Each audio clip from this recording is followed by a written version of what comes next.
Hey everyone, hope you guys are doing good. ஆக்சுவலாக இன்றைக்கி நம்ம பார்க்க போகிறது உத்தரப்பிரதேசில் ஒரு பொண்ணு அவங்க ஹஸ்பண்டை கட்டி போட்டு அண்ட் ப்ரூட்டலி அடிச்சிருக்காங்க. அதுக்கப்புறம் சிகரெட்டால் சூடு வச்சுருக்காங்க. ஏன் அந்த பொண்ணு இப்படி பிஹேவ் பண்ணா? we are not going to discuss whether it's right or wrong அப்படிலாம் நம்ம பார்க்க போகிறது இல்லை. But we are going to discuss only the psychological perspective, behavior analysis மட்டும் நம்ம பார்க்க போகிறோம்.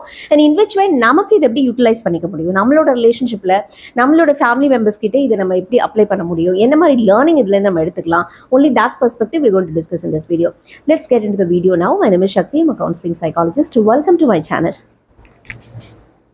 ஆங்கர், ரிசன்மெண்ட் இதெல்லாம் வரதுக்கு முக்கியமான காரணம் ஒரு ஸ்ட்ரெஸ்ஸாக. எது ஸ்ட்ரெஸ் பண்ணியிருக்கோம் அப்படின்னா ப்ராபப்ளி ஃபினான்ஷியல் டிஃபிகல்ட்டிஸாக கூட இருக்கலாம். நீங்கள் உங்கள் பார்ட்னருக்கு அந்த ஃபினான்ஷியல் ஃப்ரீடம் கொடுக்காமல் இருந்திருக்கலாம், இல்லை ஃபினான்ஷியல் சப்போர்ட் கொடுக்காமல் இருந்தீங்கன்னா இந்த மாதிரி ஒரு கோவம் வர்றதுக்கான பாசிபிலிட்டிஸ் இருக்குது. நம்பர் 1.